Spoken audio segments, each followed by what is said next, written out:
Vale, continuamos entonces con doña Nereida Rancel Rodríguez del Departamento de Botánica, Ecología y Fisiología Vegetal de la Universidad de La Laguna, con su charla Explorando la biodiversidad de microalgas en el archipiélago canario, implicaciones ecológicas y aplicaciones biotecnológicas. Sí. Gracias. ¿Y esto? Ah, ahí, yo lo cojo. Gracias. Bueno, pues buenas tardes ya creo por la hora. Muchas gracias a todo el equipo del Cabildo por la invitación, en especial a Guasimara por todo el lío que le creamos siempre con versiones y versiones de la última charla. Y como ella bien me ha presentado, pues vamos a hablar hoy de microalgas porque hemos oído hablar de plantas vasculares, hemos oído hablar de briófitos y líquenes, pero no hemos tocado las algas, ¿no? Entonces, por aquí empezamos justo entendiendo que la flora terrestre del archipiélago canario ha sido objeto de estudio pues, desde las primeras expediciones científicas hasta la actualidad, que seguimos estudiándola como estamos comprobando hoy en la jornada. Pero, ¿y qué pasa con las microalgas? Cuando pensamos en algas, en general, si yo quiero estudiarlas, voy entonces a tener que entender qué es un alga. Vamos a verlo ahora, aunque les parezca una pregunta simple, tiene tela. ¿Por qué nos interesan? O en este caso hoy, ¿por qué me interesan a mí? Y a lo mejor les voy a dar la chapa en este ratito, pero vamos a ver.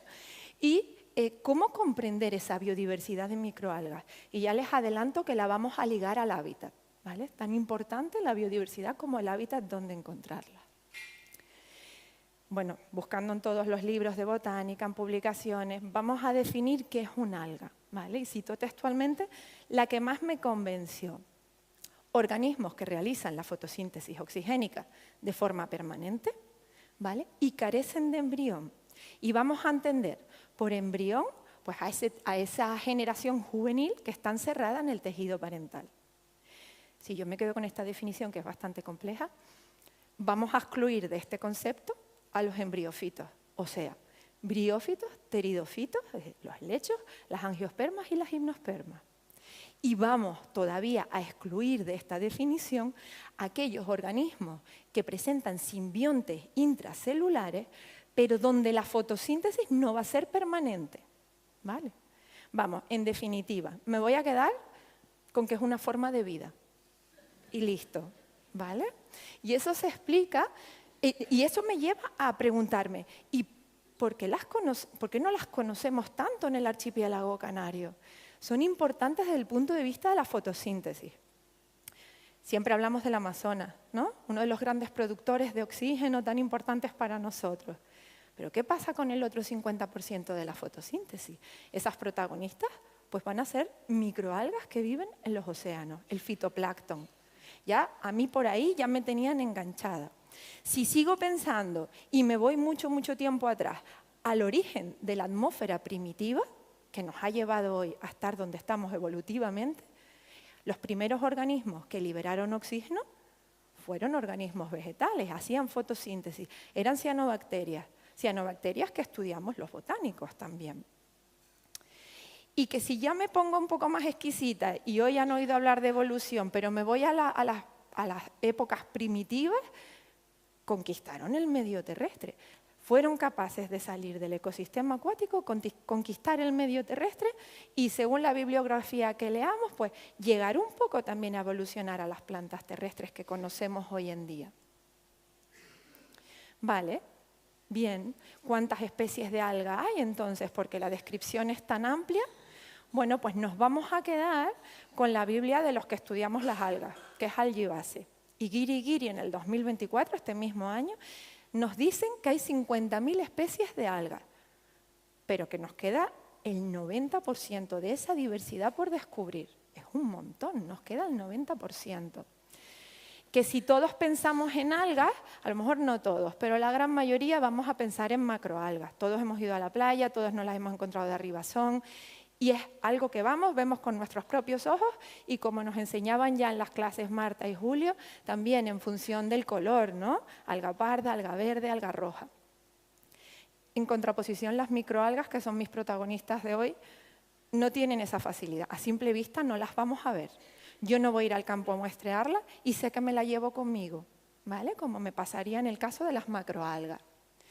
Y ya un poquito metiéndome en camisas de 11 varas, la diversidad genética de estos organismos es mayor que cualquier otro grupo de organismos.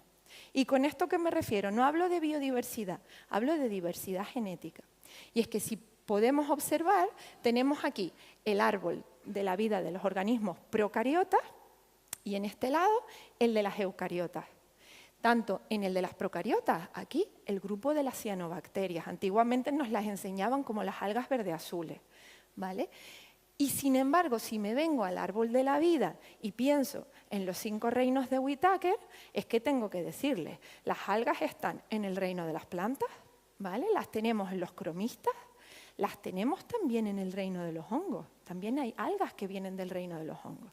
Y de momento, y seguramente no sea así de aquí al futuro, donde único no voy a poder decir que estudio algas es en el reino animal. ¿Vale? Vale, y si tengo en cuenta todo esto, esta diversidad genética, la definición, ¿cuántas algas hay en lo que es Canarias? Bueno, y ahí voy a la checklist del 2016, la de Gallardo, que nos dice que en la península ibérica podemos hablar de 1.500 táxones, ¿vale?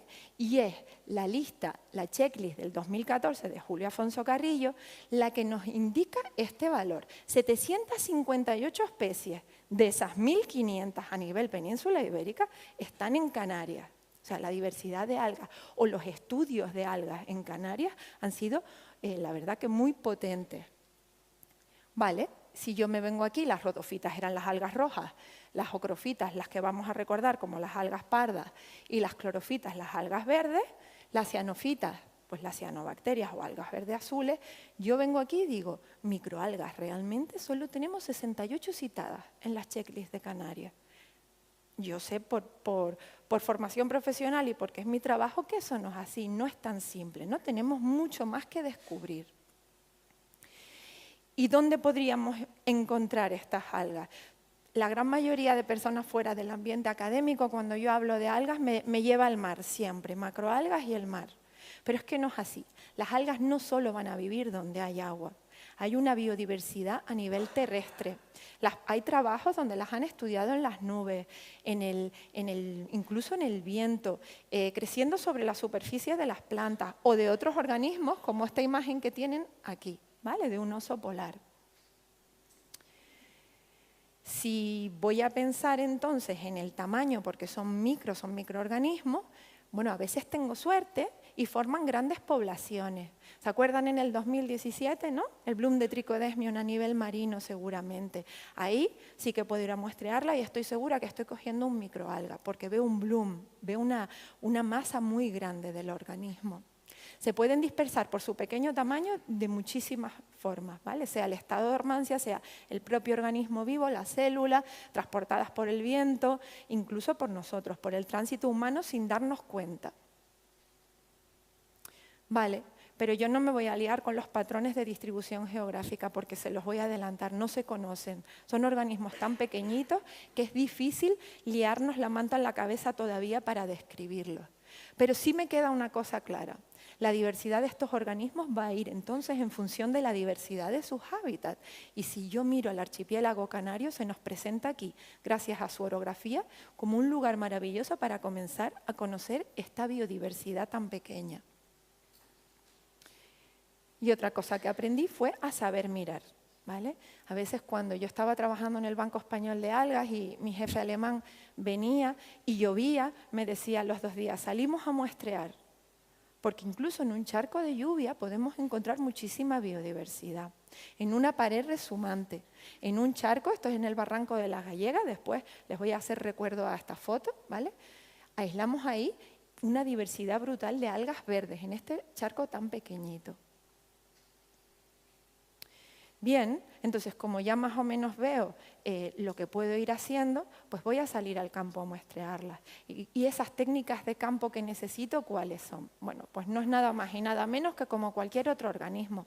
Tenemos que pedir a los órganos competentes los permisos y salir a muestrear, ¿vale? Y para eso, pues yo sí quiero destacar la red de plancton que tienen aquí, que no solo se utiliza desde el punto de vista marino, sino también las podemos usar en estanques y en embalses de agua dulce en el archipiélago. Y luego este aparatejo de aquí, muy artesanal, que es un sifonador, como una draga profesional, pero bastante casero. Y es que a veces esos estanques, el fondo es arcilloso o fangoso. Y en esa tierra crece una biodiversidad muy importante, por ejemplo, de euglenophytas. Y aquí es donde comprendí por qué nadie había empezado a estudiar las microalgas en el archipiélago canario antes.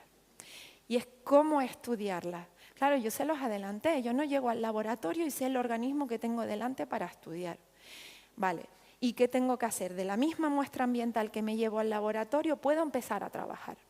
Puedo aislar. Cuando me refiero a aislar, es que yo necesito coger una única célula para establecer un cultivo que me va a permitir estudiar el ciclo de vida y la morfología de mi organismo. A veces la muestra ambiental se te estropea, viene llena de cocodrilos. Entendamos cocodrilos como todo el zooplancton que viene añadido, ¿vale?, a esa muestra de microorganismos. Entonces, ¿qué solemos hacer? La técnica de enriquecimiento es muy interesante desde nuestro punto de vista. Y enriquecernos nada más y nada menos que alimentar. Es crear un medio de cultivo y según el hábitat al que fui, pues voy a elegir un medio de cultivo u otro. Explico. Si yo quisiera coger alguna euglenofita del fondo arcilloso de un estanque, pues el medio de cultivo que yo prepare debe de tener extracto de suelo, ¿vale?, añadido a la composición del medio. Si yo quisiera aislar cianobacterias, que después les voy a liar un poquito por aquí, que fijan nitrógeno atmosférico, como todos saben, no todos los organismos fijan nitrógeno atmosférico. Hay un grupo de cianobacterias que se ha especializado para fijarlo, con una célula que se llama el heterociste. Ahí me voy entonces a hacer un medio de cultivo con déficit de nitrógeno. Y cuando yo vaya al microscopio a buscarla, pues tendré claro que habrá, como no hay nitrógeno, habrá desarrollado el heterociste y enseguida podré identificarla. Bueno, pues una vez tengo mis enriquecimientos, vuelvo a utilizar la técnica de aislamiento con un microscopio invertido, con mucha paciencia haciendo microcapilares para poder ir a pillar esa única célula. A gran escala es como si fuéramos a pescar. El capilar es la caña de pescar y el organismo es aquello que tú tienes que separar de toda la otra parte de la muestra. Y cuando ya lo tienes en cultivo y está solito, pues ahí empiezan los trabajos. Y hablo, igual que dijo Israel, pongo en valor la importancia de la morfología. Sin morfología en microalgas, igual que en cualquier otro organismo, no tenemos nada. Y para eso pues nos apoyamos de claves dicotómicas, de trabajos de muchísimo tiempo antes y de un microscopio, de entender esos caracteres morfológicos que me van a ir ubicando en los distintos grupos que voy a encontrar. Y, obviamente, acompañado de los correctos estudios moleculares que conllevan. Son herramientas que en microalgas van de la mano. Yo no puedo ver una microalga y hablar de especie sin haber tocado las técnicas moleculares. Lo que voy a ir a aislar con el microcapilar, pues van a ser una gran variedad de formas y de colores, porque tienen muchísimas morfologías. Podemos ir, este trabajo de Holman del 2015, a mí me parece muy interesante el esquema que él puso. Y es que tenemos aquí, si se dan cuenta, pues la regla, ¿vale? Desde un micrómetro tenemos algas unicelulares que llegan a medir una micra, hasta, vámonos ahora al mar, los grandes bosques de kelp que llegan a medir más de 100 metros, ¿vale? Como el género Macrocystis, una alga parda.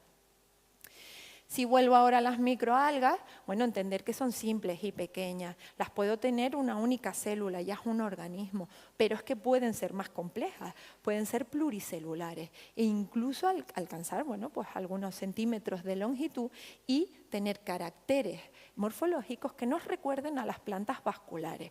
Y aquí es donde les presento a las caráceas, ¿vale? En cuanto a la diversidad de formas y colores, pues las unicelulares, si recuerdan, pueden tener flagelos, se van a mover o no tener flagelos y entonces se van a quedar quietas en el sitio. Y en cuanto a las morfologías, pues imagínense, todas las formas geométricas que se puedan imaginar en sus cabezas, pues podemos llevarla también a la morfología. En cuanto a ornamentos, espinas de flotabilidad, pueden tener también sus propias estructuras de defensa para evitar que alguien se las pueda comer. Y ya, pues el cloroplasto, como esta que tenemos aquí, es un filamento verde del género Spirogyra, que se le dedicó a ese cloroplasto pues en forma de helicoidal. Esas células se pueden agregar y formar colonias que a su vez pueden ser móviles o no. Pueden quedarse quietas en el lugar donde desarrollan su ciclo de vida. Y esto pues, es mitela del grupo de las caráceas, donde podemos observar que incluso llegan a ser mucho más complicadas. Obviamente, y vamos a poner de base, ni somos pioneros ni somos los primeros en estudiar esta diversidad. Empezamos en 1803 con Boris de Saint-Vincent. Él sí que fue el primero, por lo menos que exista un registro, en dar el nombre de una microalga terrestre. Y fue en Conferva regularis. Actualmente se ha pasado al género Chaetomorpha, que es un grupo de algas verdes. Y por ahí, bueno, pues Montán, Boll, Viera y Clavijo. Y fue ya en 1934 cuando González Guerrero pues dio 22 nuevos táxones para la ciencia. Y de repente hay un salto y no hay mucha más información. Hasta que en el 2003 se establece el Banco Español de Algas. En aquel momento se llamaba el Centro Biotecnológico de Canarias, luego el Banco Nacional de Algas y ahora el Banco Español de Algas. En el 2010 yo fui a trabajar con ellos a Gran Canaria cuando Guillermo García Reina estaba de director del centro. En la actualidad la colección la dirige Antera Martel y tienen un total aproximadamente de 2000 cultivos de microalgas, muchísimos de ellos de ambientes dulceacuícolas y terrestres.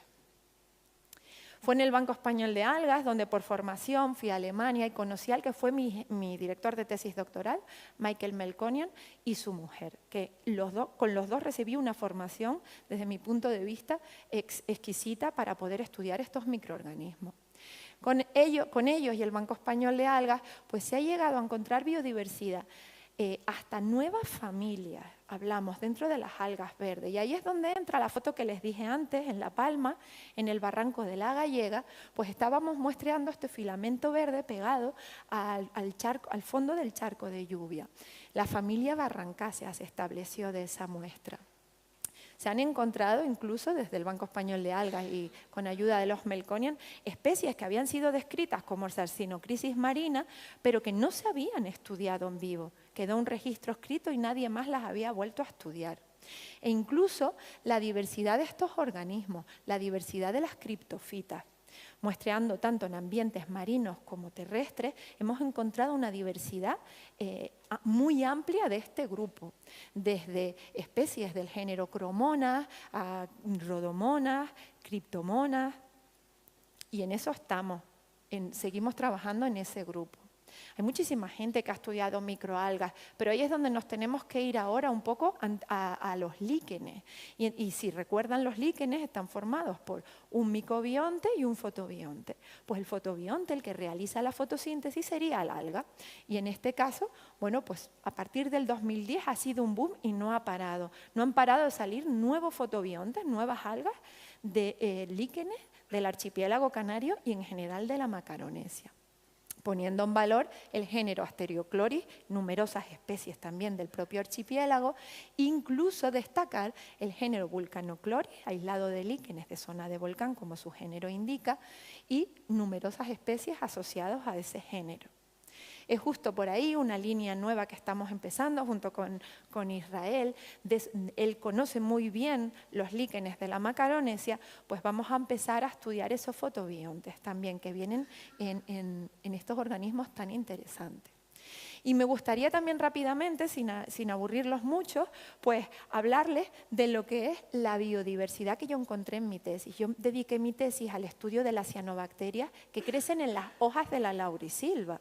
Cianobacterias que fijan nitrógeno atmosférico. Y ahí es donde pues diseñamos un muestreo en Tenerife, en La Gomera, en La Palma, incluso en Gran Canaria. Nos faltó la isla del Hierro por tiempo. Y de esas muestras, pues, 215 muestras, 196 hojas y 19 del ambiente circundante. Hicimos un trabajo de laboratorio con todo el operón del ADN, utilizamos con cebadores diseñados específicos para estas regiones de cianobacterias y obtuvimos un árbol pues infinito, un árbol que me ha dado muchísimas pesadillas, como se podrán imaginar, y a raíz de ese árbol pues acabamos de enviar a la revista Microorganismos la novedad de ese trabajo, y es que solo en lo poquito que pudimos ver, 39 nuevos genotipos en la laurisilva canaria, y nos queda muchísimo más por seguir muestreando. De ese trabajo pues he empezado a ir sacando las especies de estos nuevos genotipos, y ahí es donde pues destaco Brasilonema novocanariensis. Brasilonema es una cianobacteria que, como su género indica, se descubrió en Brasil, y novocanariensis es porque la aislamos del laurel canario. Y Rhizonema melconianarum es una cianobacteria que hasta este trabajo no se había encontrado en vida libre, sino formando parte de un basidiolíquen, siendo el fotobionte de un basidiolíquen. Y es la primera vez que se describe para Canarias. Y como ven aquí, el epíteto específico pues se lo dediqué a mi director de tesis y a su mujer. Ahí fue cuando volví a la Universidad de La Laguna y con Ana Losada y Jairo Patiño, bueno, pues Ana me planteó la cuestión de qué pasa también en los briófitos. ¿Sirven también como hábitat de microalgas? Y con trabajos de fin de grado y alumnos como Eva Monedero o Paula Aguiar, pues hemos visto que sí, numerosas algas verdes, y seguimos con las cianobacterias. Este es un trabajo que me apasiona mucho y espero poder continuar. En la actualidad, bueno, pues con Cristina González Montelongo dirigimos la tesis de Eva Monedero y la hemos centrado en seguir los estudios de esta biodiversidad terrestre. Y como muestra, pues hemos seleccionado la localidad del Barranco del Río, por ese ecosistema tan pristino y a lo mejor tan poco estudiado desde el punto de vista de las algas. ¿Y por qué son importantes la biodiversidad de microalgas? Yo primero por la pasión que generan en mí, ¿no? Pero es que desde el punto de vista biotecnológico tenemos un campo brutal en las aplicaciones. Y ahí me he centrado pues, en encontrar la aplicación en la mejora de la agricultura del archipiélago canario. Existe muchísima bibliografía donde nos dicen cómo esas microalgas pueden favorecer desde el punto de vista biofertilizante, bioestimulante o biopesticida. Y con un proyecto MAC Interreg con la doctora López Basoki, bueno, pues quisimos probar esas cianobacterias de laurisilva en la mejora de la agricultura. Y rápidamente les cuento que frente a las dos actividades que nos propusimos, actividad fúngica y bactericida, pues encontramos resultados prometedores, tanto para la lucha contra 3 hongos que afectan a la agricultura canaria, como es Alternaria alternata, Botrytis cinerea y Fusarium oxysporum. Vimos que los cultivos de cianobacterias de laurisilva mejoran en gran medida, sobre todo frente a los daños que causa Botrytis cinerea en los cultivos de uva. Y lo mismo pasó como bactericida con Erwinia carotova, que causa la podredumbre de la papa. Tenemos resultados también y queremos seguir explotando estos resultados porque hasta el momento pues, no habíamos obtenido resultados tan altos como los que obtuvimos con un cultivo del género Nostoc. Y es a raíz de ahí, dentro de la misma línea, que quisimos probarlos como estimulantes vegetales. Y en este caso, si pensamos que frente a las plantas, a la mejora de la agricultura, se suele usar un extracto vegetal de algas que se llama el kelpak, es un extracto ya comercial, probamos los extractos de los cultivos de algas y pudimos ver que incluso alguno de los extractos mejoraba los resultados frente al extracto comercial. Y ya, rápidamente, por no agobiarlos más, sí quería nombrarles que si se acuerdan del bloom de Trichodesmium, tenemos otra cianobacteria marina como es Limbia, que causan daños al ecosistema. ¿Qué hicimos? Pues con Marta Sansón fuimos a muestrear Trichodesmium, hemos muestreado Limbia y con Mercedes Cueto en el IBNA CSIC hemos realizado extractos de esas biomasas y con esos extractos hemos probado el poder también antibactericida y cómo actúan otra vez estas cianobacterias frente a estos 3 hongos que ya les había presentado, ¿vale? Y a los cultivos que afectan desde el punto de vista canario. Y también tenemos resultados prometedores, ya no solo con las cianobacterias del Monteverde, sino también con estas cianobacterias marinas. Como idea de futuro, pues obviamente quiero continuar esta línea de trabajo, entendiendo esta biodiversidad tan poco estudiada en el archipiélago canario y la relación que tiene con otros organismos vegetales. Para así, en cierta manera, como el artículo que tuvimos la suerte de publicar este año en El Indiferente, dejar de referirnos a ella como la biodiversidad olvidada. Pues muchas gracias a todos por el ratito.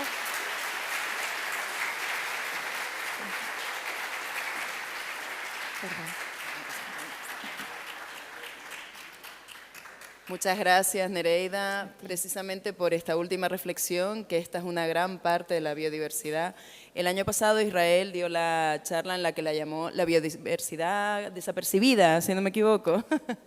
Sí, es interesante porque muchas veces nos referimos a la biodiversidad como aquellos macroorganismos que podemos ver, y en ellos, en estos microorganismos, se encuentran muchas posibilidades de futuro. Así que muchas gracias por mostrárnoslo y traer más biodiversidad a nuestra biodiversidad. En principio no teníamos preguntas, Perfecto. así que lo entendimos todo. Perfecto, Fantástico. estupendo. Muchas gracias, A ti, Nereida. gracias.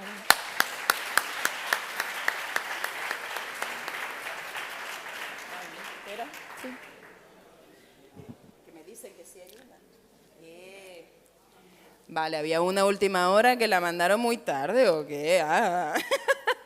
Perdón. Dicen, ¿sería viable emplear microalgas para tratar individuos de Morella falla afectados por los chancros fúngicos? Seguramente la respuesta es sí, no te lo sé decir así con la boca grande, pero como Israel insinuó antes, incluso estamos usando extractos de las cianobacterias de la laurisilva para la germinación de lotus en un proyecto que tiene él con el gobierno de Canarias y estamos teniendo resultados muy prometedores. Con lo que he visto en el laboratorio, tanto con el grupo de Cristo en fisiología vegetal como con Cristina Jiménez de fisiología también, pues sí, hay muchísimas especies vegetales que se ven mejoradas cuando utilizamos el extracto. Y Morella falla justo no la hemos probado, pero bueno, sería interesante saber si hay interés. Listo, ¿no? Ahora Perfecto. sí. Ahora sí. Gracias. ¿O se me quedó alguna sin?